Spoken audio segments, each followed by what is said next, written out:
Ladies and gentlemen, welcome back to the channel. Keith here from Command the Hoop Celtic. I'm in sunny Glasgow for the day. Just a day trip over. Had to pop over, see a few legends, see a few people. But I have Gaz here from Celtic Appreciation page. Now Gaz, tell me subscribers what you do on your Facebook channel. So basically we were over 16,000 followers, and we started the podcast last February to just a weekly kind of content on what's been happening with Celtic that week. We usually try and get reporters on, or pundits, or just normal Celtic fans, and then obviously do one-to-one interviews. We've had some great interviews with like Jackie McNamara, Tomo, Dan Jackson, Tom Boyd, Rory Hamilton. So it's all about getting the Celtic content out there, obviously. Fran Alonso.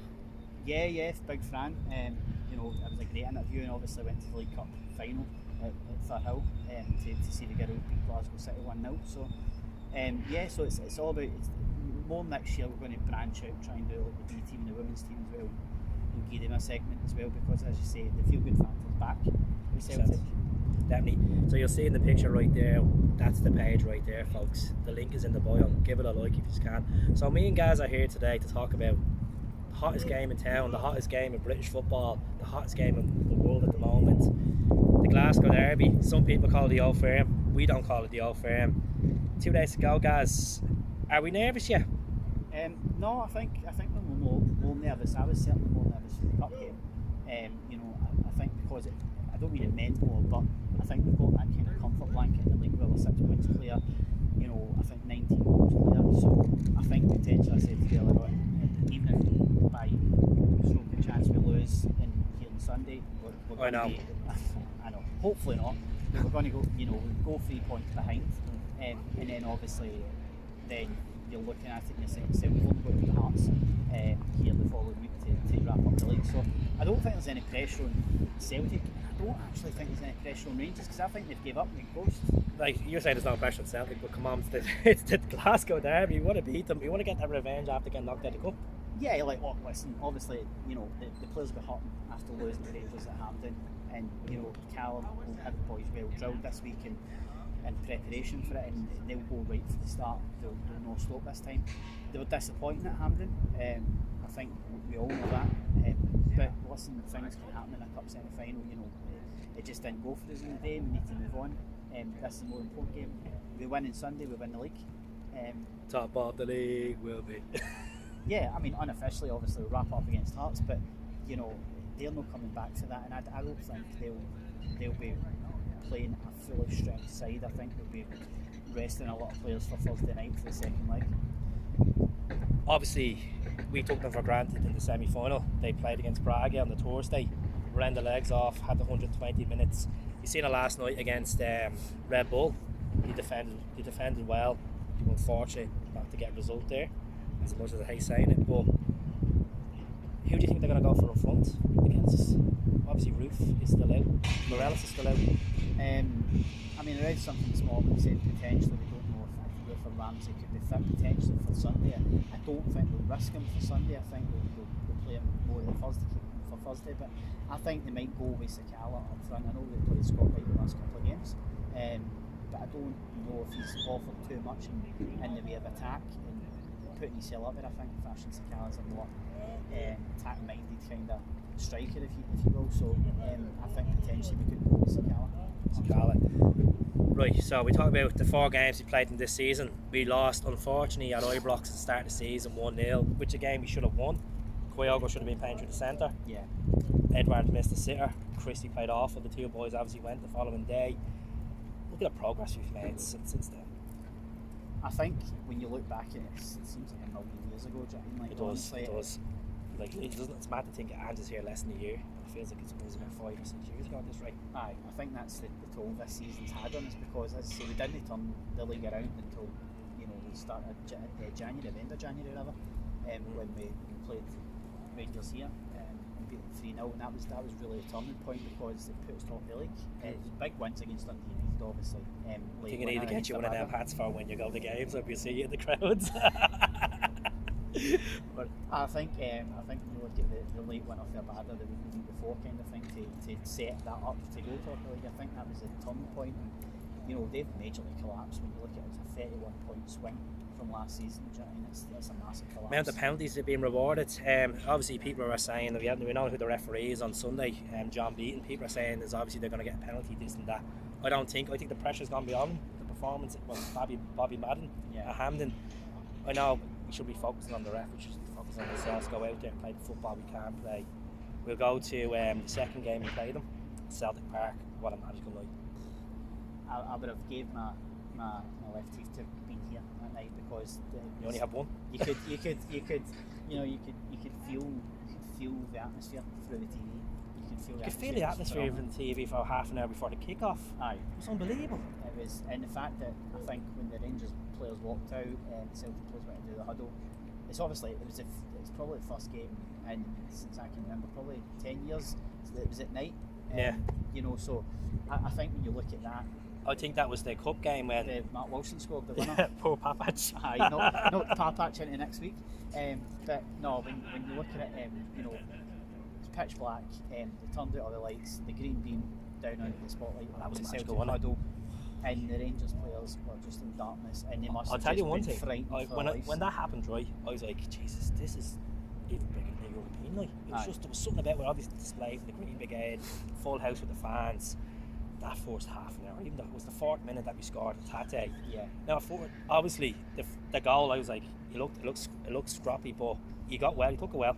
He took it very well. But you know what? I actually started sound. I actually almost never celebrated it because it was too quick. No, there was a clash. There was a clash of heads, obviously, with the two Rangers players, and I was expecting Madden to blow his whistle, and when he didn't, I was like, oh, the goal did stand, because that's the kind of games these are, especially as a Celtic fan. You're always expecting a referee's whistle to go when you score or when you go down the box. So listen, I don't think Rangers will get a penalty on Sunday. I think, as you say, unless it's like a scrappy, like a Tate foul or a defensive foul, like anyone can give away a foul. But I'll tell you one thing, it won't be Callum McGregor anyways. Definitely won't be Callum McGregor. But third game was obviously Ibrox, different kettle of fish performance that worked hard, got the 2 goals in the first half. Obviously they took the lead early in the first half. It was like 7 minutes into the game, and then Tommy got that equaliser. It's just different side of Ange, different side of the team that we see in the grafted side that we haven't seen all season, because obviously we have a stronger side than the majority of the teams. Yeah. Away from home, we've been dominant. Yes, we've leaked goals in the second half. I'm just worried that we don't have the same replicate performance that we did against them at Celtic Park in February, where we took the full off the pedal. Mm-hmm. Because if you let them back into the game, you know yourself, can't be inconsistent. All down to midfield now. All down to midfield. Is it a Tate midfield starting? Are we going to go Rogic? Are we going to go Turnbull? Are we going to go O'Reilly? Is it Beaton going to get... No, it's just a headache, and it's a good headache to have, because as you said earlier on to me, we weren't in this position back in October, November. Yeah. We were struggling. We were recruiting B team players. No disrespect to the B team. They're all youth and they're obviously coming through. They're doing well in the Lowland League. But it was that case that we were struggling. We still got through it. We still can't overcome obstacles this season, like compared to other teams that are playing, and they're getting penalties left, right, and centre. Yeah. To stay in this title race. I think when you look at the game at Ibrox, obviously I said to you earlier on that's you're probably off moving over a little bit there, guys. That's the game that's won as the league. Yeah. Because it was a slog, it was a battle, especially that second half. I don't know how many balls, 42 crosses. See the 55th minute on, or 60th minute on, it was just pressure. Yeah. And that Starfeld clearances, the Carter Vickers clearance, one of the biggest clearances I've seen this season was actually Ross County last week when Carter Vickers got down for that ball. Yeah. The second half, that was a total winning right there. Yeah. We all say that these games are won on Glasgow derbies with the points difference. It's down to the grafting as well away from home.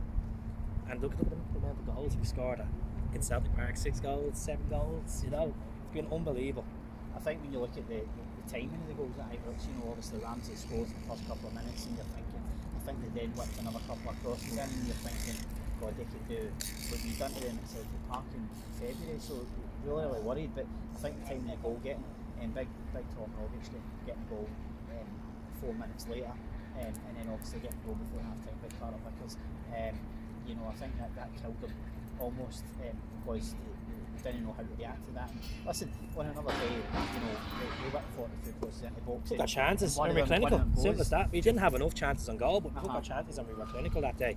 And Joe Hart, obviously, I think 88th minute, I think he stole a goal. You know, brilliant save. I think he made 2 great saves that day. But as you say, like Carter Vickers and Starfelt were winning everything that was coming into that box. And my way, to be honest with you, when it comes to Sunday, I'm looking at it as a defensive option. I wouldn't be pushing Ralston up too much. I'd have him on the Kent. And the same with Taylor. I wouldn't be pushing Taylor too much up as well. The likes of Reba and stuff pushing up. Yeah. I would keep the line. The only thing I want to change from the last time we played them was in the cup. We were very deep at Hampden, and it was like we were avoiding pressure on, and that's why I think we did look tired. We looked tired in about 60, 70 minutes into the game.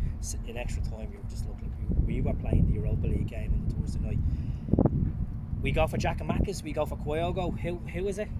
It's got to be Kyogo. I think his performance against Ross County last weekend. Well, is he fully fit for 90 minutes, Gas? Is it a case that you start him?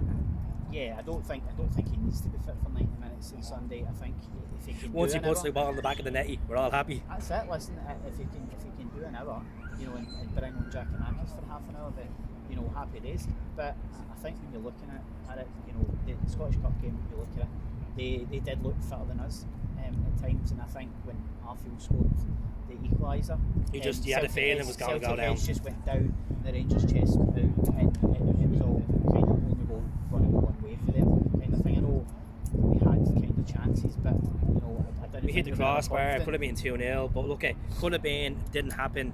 Top of the league, we've won at Ibrox this season with 700 fans there. They're going to have some capacity. It's going to be weird because the last time they were in here, I think we're going back to when Ryan Kent scored that's one. Like, that's a long time ago.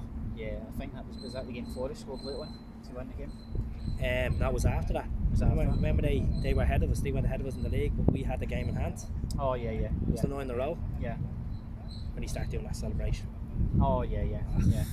But be good. So starting lineup, what are we going for?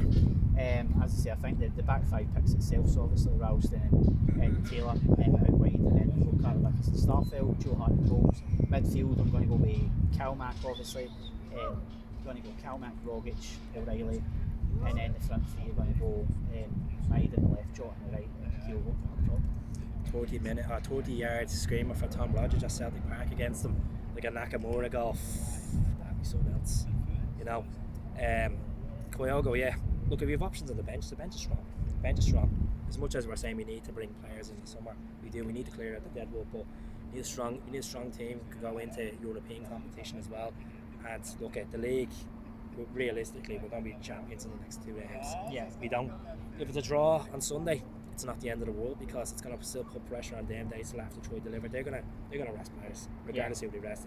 It's Rangers. You go out there and Callum McGregor needs to step up to the plate and get this team well different.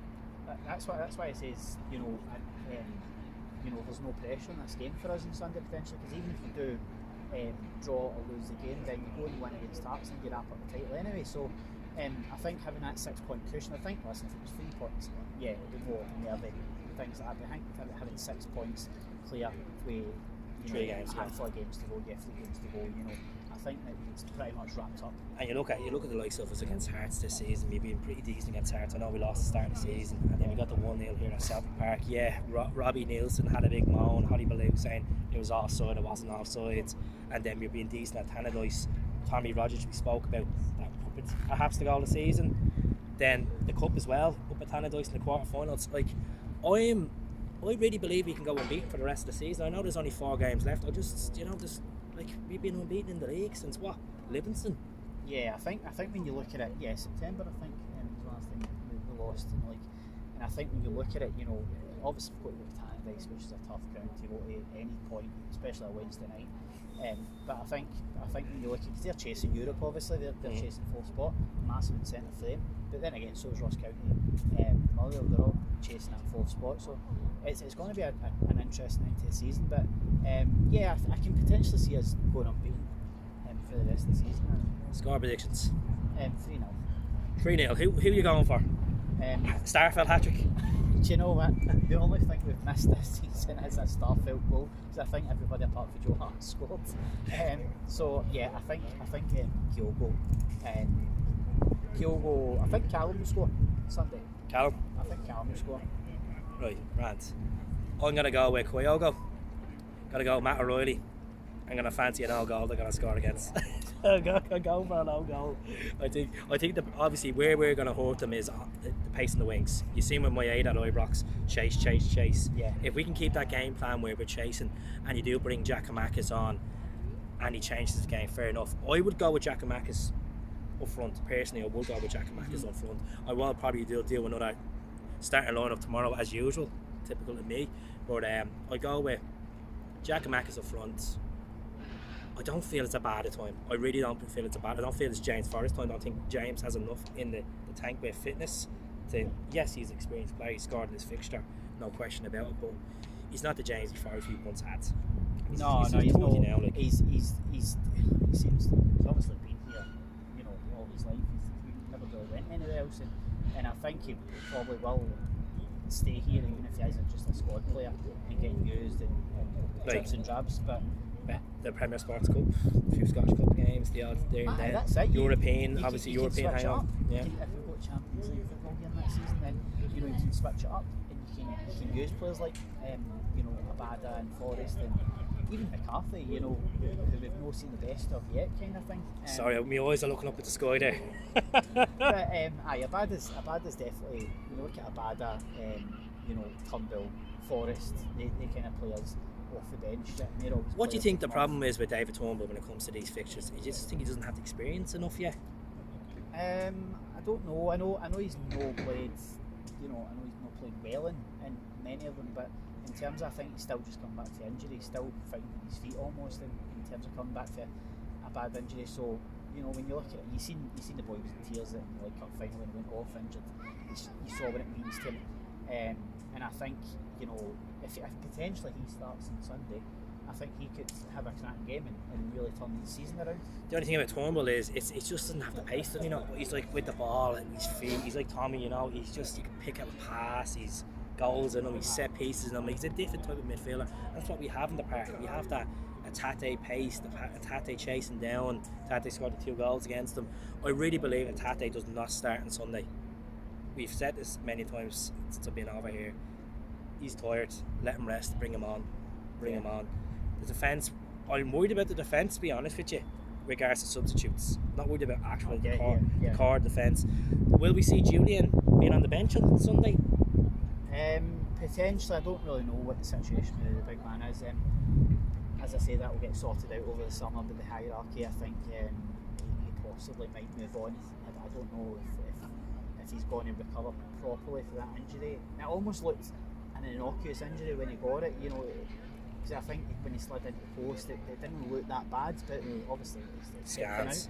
Okay, he was out for 14 months with that injury. I know he's played the B team game. I just think if we can make money off Julian, as much as we all rate him as a cracking centre back, if you got to trust the manager at the end of the day, he puts his team out. We're top of the league.